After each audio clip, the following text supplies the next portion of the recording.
Good morning, everyone. Good morning.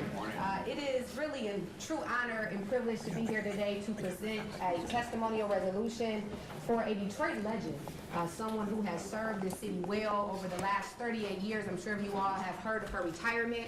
The one and only, the incomparable Ms. Carmen Harlan. If you can come join us at the front.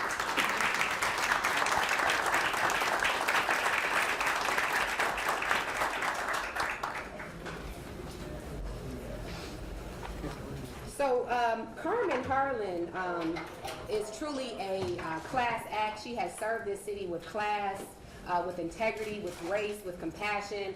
And I just have to say, I have admired her since I was a little girl. Just growing up, watching her on television, all the way up until now, I have truly enjoyed watching Carmen Harlan on television. And we're truly going to miss you. With her expertise, her professionalism, the connections that she's made, I'm sure she could have went anywhere in this country and did the great work that she did here in the city of Detroit. But she stayed here, she was dedicated to this city, and for that, we really just want to honor you and thank you for your dedication and compassion to the city of Detroit. I also want to say, at a time when Carmen Harlan went into media broadcast journalism, it was a time where it was really white males that dominated that field. She paved her way, a Detroit girl, went right into that field, paved her way, and really showed the way for other people to follow behind her. So for that, we also thank you, Carmen Harlan. And so reading a little bit of her testimonial resolution, she was, of course, is a native Detroiter. She attended Mumford High School. She's a graduate of University of Michigan. Oh, go blue, okay. She started at WDIV. She successfully dedicated her entire career to helping Local 4 become one of the most respected and top-rated affiliates in the country. Carmen Harlan, throughout her career, has not only anchored the news, but has traveled the world reporting for some of the most notable stories of the day. Harlan has covered the historic Michigan visit Pope by John Paul II in 1987, the legendary Detroit arrival of South African President Nelson Mandela in 1990, President Barack Obama's inaugurations of 2009 and 2013, and also the 2010 Haitian earthquake relief effort.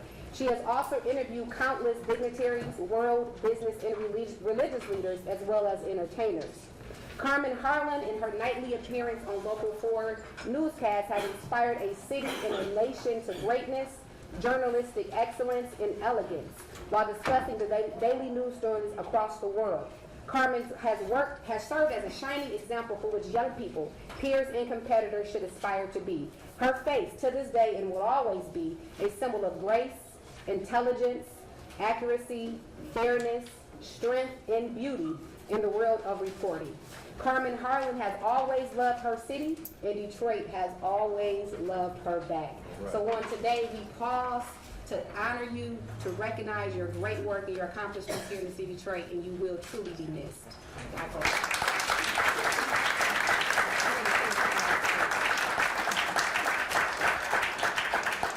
Well, you know, it's not often, and my husband will tell you that I'm left speechless, because I talk for a living, and I love to tell stories. And one of the stories that I enjoy telling wherever I go is that I'm a Detroiter. I've never hesitated, never felt the least bit shy about it, and have always bragged about the strength of the core of this city.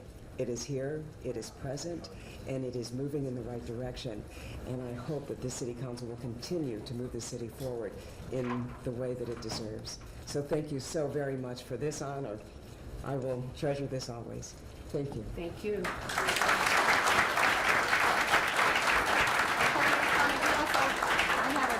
We want to pin you with the Spirit of Detroit pin. Oh boy. As well. And then if my colleagues would like to join in the picture as well. I want to just say how much I enjoyed watching you yesterday as you drove around the city.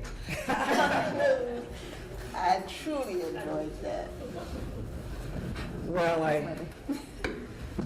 I will say what I said last night, and that is that, I mean, when you sit through a half an hour or a half hour of news, and all of the news that we cover is not the best things that happen in the world or in our city or in our communities, that we are obligated in a way to give you a little something more. And I hope that we have tried to do that. I know I have over the past 38 years.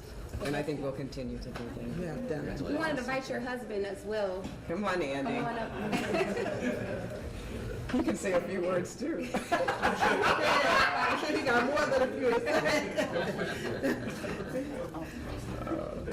Thank you so much. And I'm sure you've got a whole lot of more important things to do than this.